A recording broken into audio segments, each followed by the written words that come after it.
अस्सलाम वालेकुम dear students, कैसे हैं जी आप सब लोग। एक और लेक्चर के साथ आपके सामने हाजिर हुआ हूं।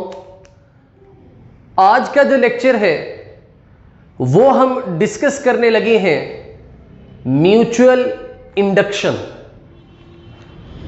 अब अगर बात करते हैं म्यूचुअल इंडक्शन के हवाले से तो ये चंद एक मेथड्स में से आ जाता है जिसकी मदद से हम इंड्यूस्ड ईएमएफ को प्रोड्यूस कर सकते हैं। तो अब अगर बात करते हैं म्यूचुअल इंडक्शन के हवाले से तो देखिएगा जरा, मैं इस डायग्राम को जो है वो पहले एक्सप्लेन कर देता हूं कि बेटा एक आपके पास ये आ गया coil n number of tons and इसकी भी कॉइल जो है इसकी भी मैं कंसीडर कर लेता हूं n नंबर ऑफ टन्स है। इसको नाम दे देता हूं मैं प्राइमरी का, इसको मैंने नाम दे दिया प्राइमरी कॉइल का और इसको मैंने नाम दे दिया सेकेंडरी का।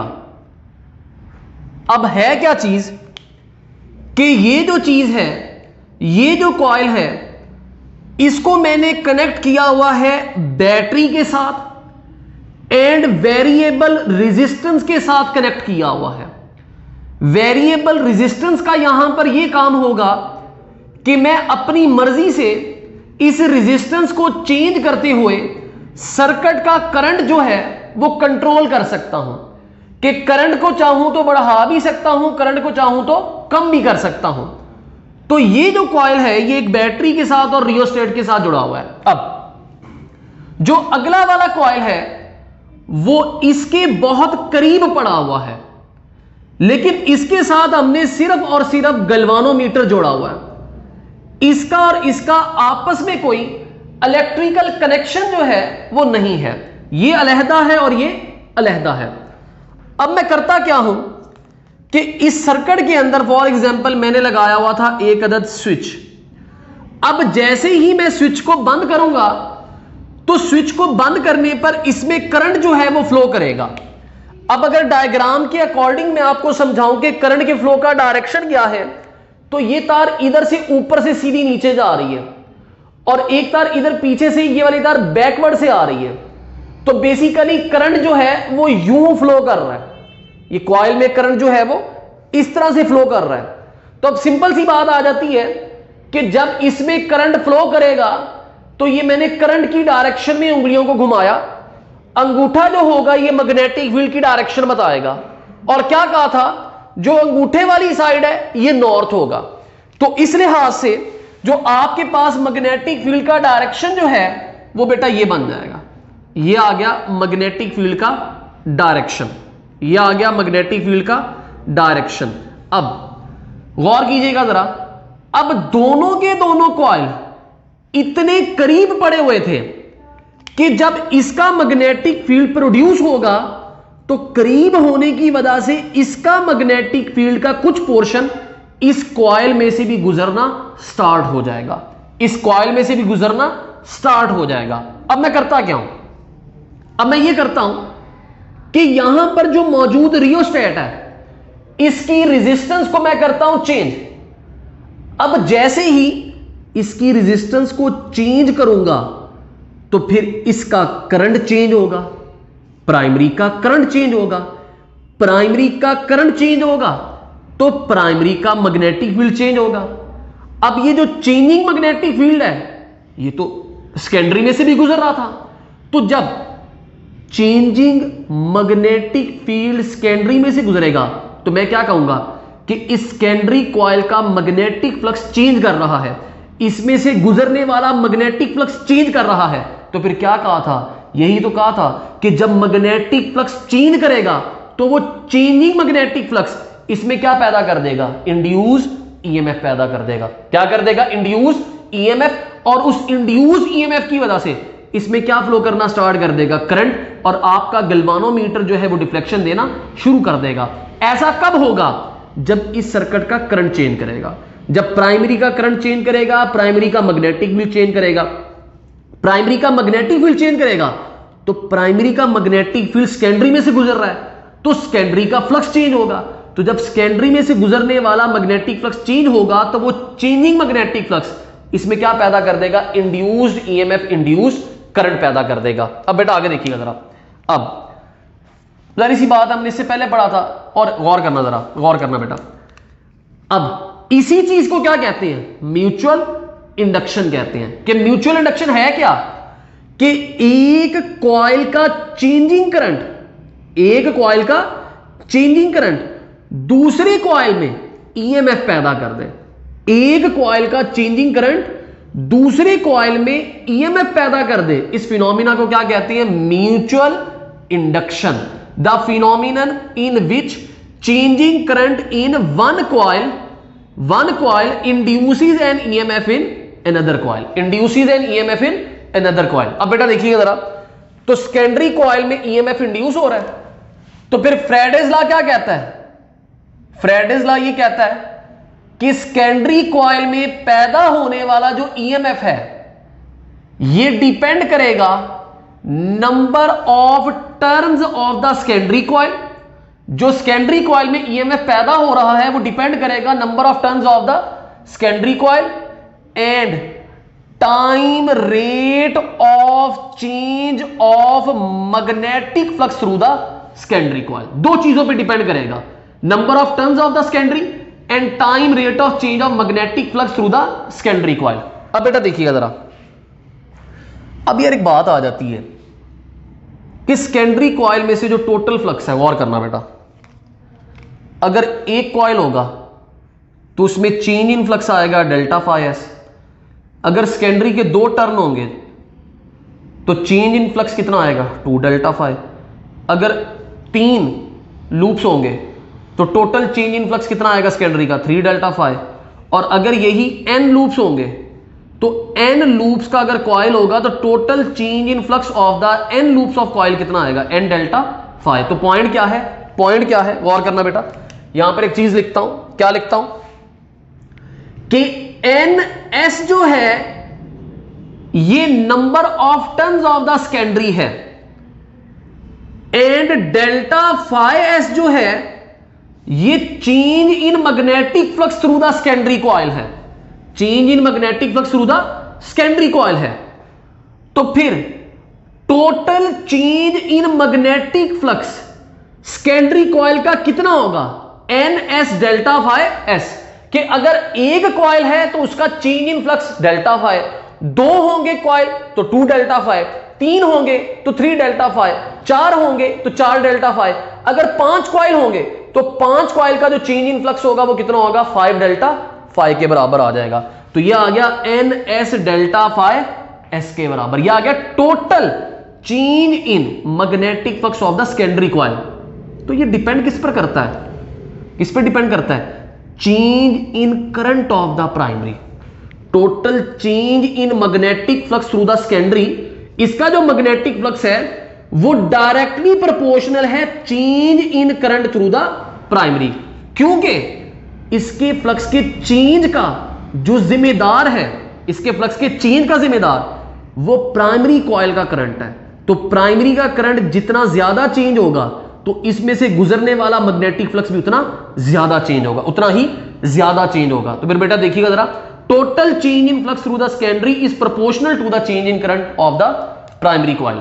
तो अब प्रोपोर्शनैलिटी को खत्म करता हूं तो बेटा यहां पर क्या आ जाएगा, गौर कीजिएगा जरा, ये आ जाएगा N S delta phi S is equals to, proportionality खत्म किया, कांस्टेंट लगा दिया एम, और डेल्टा आई पी जो है ये एज इट इज आ गया। कि प्रोपोर्शनैलिटी का साइन खत्म किया, इक्वालिटी का साइन लगा दिया, एम आ गया साथ में। अब बेटा देखिएगा जरा, अब अगर इसी लिहाज से बात करता हूं तो अगर इधर से मैं m का वैल्यू निकालना चाहूं, प्रोपोर्शनैलिटी कांस्टेंट, इसको कहते हैं म्यूचुअल इंडक्टेंस, म्यूचुअल इंडक्टेंस कहते हैं। तो अगर यहां से m का वैल्यू निकाल लूं तो यह आ जाएगा N S delta phi S divided by delta I P. तो ये एक और रिलेशन आ गया कि अगर आपको किसी कॉइल का सेकेंडरी का नंबर ऑफ टर्न बता दी गए, उसका चेंज इन फ्लक्स पता हो एंड प्राइमरी का चेंज इन करंट पता हो, तो उस कॉइल का आप म्यूचुअल इंडक्टेंस निकाल सकते हैं। क्या निकाल सकते हैं, म्यूचुअल इंडक्टेंस निकाल सकते हैं। ये रिलेशन है जो एमसीक्यू में भी इस्तेमाल हो सकता है एंड शायद एक्सरसाइज के किसी न्यूमेरिकल में भी रिलेशन जो है वो इस्तेमाल करते हुए हम म्यूचुअल इंडक्टेंस निकालेंगे। तो ये चीज जो है वो आपने याद रखनी है। अब ये जो इक्वेशन है इसको नाम दे दो इक्वेशन नंबर 1 का। इक्वेशन नंबर 1 में N S delta phi S की जगह पे मैं M delta I P put कर देता हूं कि ये जो N S delta phi S है इसकी जगह पे M delta I P put कर दिया। तो induced EMF in the secondary ये माइनस एज इट इज और ये आ गया M delta I P divided by delta T आ गया। तो ये इक्वेशन क्या कहती है कि induced EMF in the secondary, induced EMF in the secondary coil ये डिपेंड करता है किस पर? Time rate of change of current through the primary coil. कि जितना ज्यादा रेट पर प्राइमरी कॉइल का करंट चेंज होगा, जितना ज्यादा रेट पर प्राइमरी कॉइल का करंट चेंज होगा तो उतनी ही रफ्तार से सेकेंडरी कॉइल में इंड्यूस्ड ईएमएफ उतना ही ज्यादा अमाउंट में पैदा होगा, उतना ही ज्यादा अमाउंट में पैदा होगा। अब थोड़ा सा डिस्कशन जो है वो बेटा एम के हवाले से कर लेते हैं। अब बेटा देखिएगा जरा, अगर मैं म्यूचुअल इंडक्टेंस की बात करता हूं जो कि एम है, अब एम का वैल्यू यहां से निकाल लो तो एक और रिलेशन मेरे पास म्यूचुअल इंडक्टेंस का आ जाएगा और वो क्या बन जाएगा? Mutual inductance as it is minus का साइन दूसरी तरफ ले जाओ। अब बेटा देखना जरा, ये induced EMF of the secondary as it is. अब इस पूरे के पूरे फैक्टर को इधर लाके डिवाइड कर दो, ये delta I P divided by delta T. अब गौर करना जरा, यहीं से ही आप म्यूचुअल इंडक्टेंस को डिफाइन कर सकते हैं। कैसे? It is the ratio of average induced EMF in the secondary coil. It is the ratio of average induced EMF in the secondary coil to the time rate of change of current through the primary coil. It is the ratio of average induced EMF in the secondary coil to the time rate of change of current through the primary coil। अभी भी यार मतलब ना कोई समझ नहीं आया कि बेसिकली म्यूचुअल इंडक्टेंस बताता क्या है कि किसी कॉइल का म्यूचुअल इंडक्टेंस ज्यादा है, किसी कॉइल का म्यूचुअल इंडक्टेंस कम है। क्या मतलब है उसका? तो गौर करना, इसका मतलब सिंपल सा है क्या? अगर time rate of change of current, गौर करना, time rate of change of current primary का अगर थोड़ा है उसके बावजूद भी सेकेंडरी में इस थोड़े से चेंज की वजह से भी जो ईएमएफ पैदा हो रहा है वो बहुत ज्यादा है, तो ऐसी कॉइल का म्यूचुअल इंडक्टेंस ज्यादा होगा। अगर प्राइमरी का time rate of change of current बहुत ज्यादा है लेकिन उसके मुकाबले में सेकेंडरी में पैदा होने वाला जो ईएमएफ है वो कम है, तो ऐसे कॉइल का म्यूचुअल इंडक्टेंस कम होगा। आसान लफ्जों में म्यूचुअल इंडक्टेंस किसी भी कॉइल का वो क्या बता रहा है? रेट ऑफ, बेसिकली क्या बता रहा है कि किस रेट पर ईएमएफ पैदा होगा। अगर किसी कॉइल का म्यूचुअल इंडक्टेंस ज्यादा है तो इसका मतलब यह होगा कि थोड़ा सा भी करंट चेंज करने पर ईएमएफ का अमाउंट बहुत ज्यादा होगा। अगर किसी कॉइल का म्यूचुअल इंडक्टेंस कम है तो इसका मतलब है प्राइमरी में जितना मर्जी rate of change of current आ रहा है लेकिन उसके नतीजे में सेकेंडरी के अंदर कोई खातिर खा ईएमएफ पैदा नहीं होगा। तो बेसिकली म्यूचुअल इंडक्टेंस एक किस्म का यह बताता है कि किस रेट पर आपका ईएमएफ पैदा होगा, किस रेट पर आपका ईएमएफ पैदा होगा। अगर किसी कॉइल का म्यूचुअल इंडक्टेंस ज्यादा है तो इसका मतलब वो ज्यादा सेंसिटिव है कि उसके अंदर थोड़ा सा भी चेंज आएगा फ्लक्स में तो उसका ईएमएफ बहुत ज्यादा पैदा होगा। अगर किसी कॉइल का म्यूचुअल इंडक्टेंस कम है तो इसका मतलब है ज्यादा चेंज आने पे भी उसमें ईएमएफ को इतना खातिर खा नहीं पैदा होगा। अब अगर इसके यूनिट्स की बात करते हैं तो इसका यूनिट जो है वो आ जाता है हमारे पास हेनरी, और ये बराबर है किसके, volt. Something divide by something divide by something, ये ऊपर जाके मल्टीप्लाई, तो टाइम ऊपर जाके मल्टीप्लाई, तो volt second, and divide by current क्या आ गया, पर एम्पियर। तो ये आपके पास म्यूचुअल इंडक्टेंस के यूनिट्स आ गए। अब म्यूचुअल इंडक्टेंस किन किन फैक्टर्स पे डिपेंड करती है यार, सीधी सी बात है। सबसे पहले नंबर पर डिपेंड करती है नंबर ऑफ टर्न्स के ऊपर, नंबर ऑफ टर्न्स के ऊपर गौर करना। अगर कॉइल का एक टर्न होगा तो फ्लक्स चेंज थोड़ा काउंट होगा, लेकिन अगर एक की बजाय दो टर्न कर दो तो अब सेम सिस्टम में चेंज इन फ्लक्स ज्यादा कंसीडर होगा।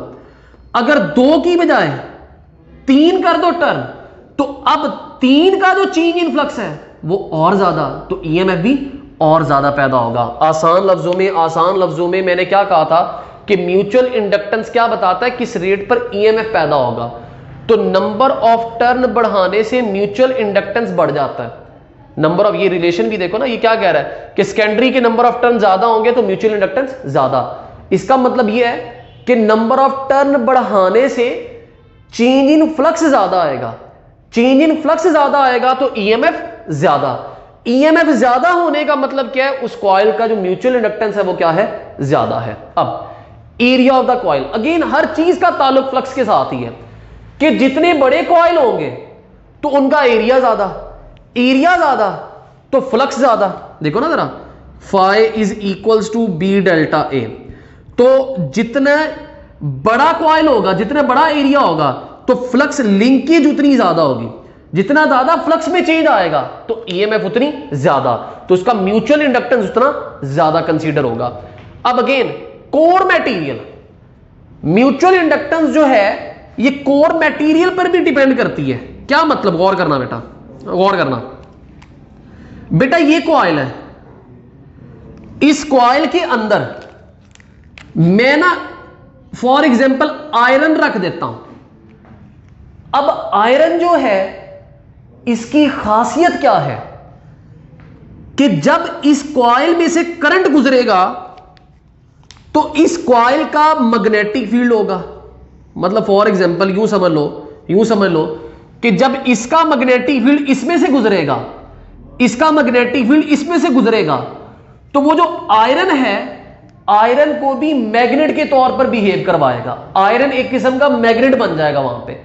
देखो ना जरा, आयरन की खासियत क्या है कि मैग्नेटाइज हो जाता है कि जब इसका मैग्नेटिक फ्लक्स इसमें से गुजरेगा, इसमें रखा हुआ है आयरन, अब आयरन जो है वो खुद मैग्नेटाइज हो जाएगा तो इसका मैग्नेटिक फील्ड पहले से बढ़ जाएगा, पहले से बढ़ जाएगा। ये बिल्कुल ऐसी बात है, मैं आपको कहता हूं वो फकीर सामने बैठा है, उसको 10 रुपए देकर आओ, आप मेरे से 10 रुपए लेते हैं, 10 रुपए अपने ऐड करके आगे दे देते हैं, तो फकीर को क्या लगेगा कि मैंने कितने पैसे दिए, 20 रुपए दिए। ये बात समझ में आ रही है कि इधर से जो मैग्नेटिक फील्ड है उसकी स्ट्रेंथ इतनी ज्यादा नहीं है, लेकिन जब वो मैग्नेटिक फील्ड इधर आएगी तो इसमें मैग्नेटिक मटेरियल रखा हुआ है जिस तरह आयरन, तो वो इसको मैग्नेटाइज कर देगा, तो सेकेंडरी का मैग्नेटिक फील्ड पहले से ज्यादा स्ट्रांग हो जाएगा। तो जब मैग्नेटिक फील्ड पहले से ज्यादा स्ट्रांग हो गया तो delta phi is equals to delta B A. तो गौर करना क्या पॉइंट है, क्या पॉइंट है, हल्का सा भी मैग्नेटिक फील्ड में फ्लक्चुएशन आएगा, इसके नजदीक वो फ्लक्चुएशन कम होगा, लेकिन यहां पर मैग्नेटिक फील्ड ज्यादा होने की वजह से वो थोड़ा सा फ्लक्चुएशन भी ज्यादा काउंट होगा। जब वो थोड़ा सा फ्लक्चुएशन भी ज्यादा है तो चेंज इन मैग्नेटिक फ्लक्स ज्यादा है, जब चेंज इन मैग्नेटिक फ्लक्स ज्यादा तो इंड्यूस्ड ईएमएफ ज्यादा, तो इसका मतलब है रेट ऑफ इंड्यूस्ड ईएमएफ ज्यादा तो उसका म्यूचुअल इंडक्टेंस ज्यादा है। एंड नेक्स्ट चीज आ जाती है angle between the coils. Angle between the coils है। अब एंगल बिटवीन द कॉइल्स किस लिहाज से, बेटा सीधी सी बात है, मेन सारा का सारा ताल्लुक है फ्लक्स लिंकेज का, कि एक ये कॉइल पड़ा हुआ है, एक कॉइल को यूं रख देता हूं, और भाई इसका मैग्नेटिक फ्लक्स सही से इसमें से गुजर ही नहीं रहा होगा, तो फिर ऐसी सिचुएशन में एक किस्म का जो हम कहेंगे वो क्या कहेंगे कि ऐसी सिचुएशन में इसका करंट चेंज भी होगा, तो अगर ये 90 डिग्री पर पड़ा होगा तो इसकी वजह से इसमें कोई भी इंड्यूस्ड ईएमएफ पैदा नहीं होगा। तो ये दोनों कॉइल्स का एंगल भी डिपेंड करता है कि एंगल चेंज करता जाऊंगा तो इसका इसमें से गुजरने वाला फ्लक्स भी चेंज होगा, और एक वक्त ऐसा आएगा जब इसका इसमें से गुजरने वाला फ्लक्स जीरो हो जाएगा, तो इसमें कोई भी इंड्यूस ईएमएफ पैदा नहीं होगा। तो ये बेटा हमारे पास हो गया जी सिंपल सा लेक्चर। किसी भी किस्म का कोई क्वेश्चन हो तो आप पूछ सकते हैं। थैंक यू जी, अस्सलाम वालेकुम।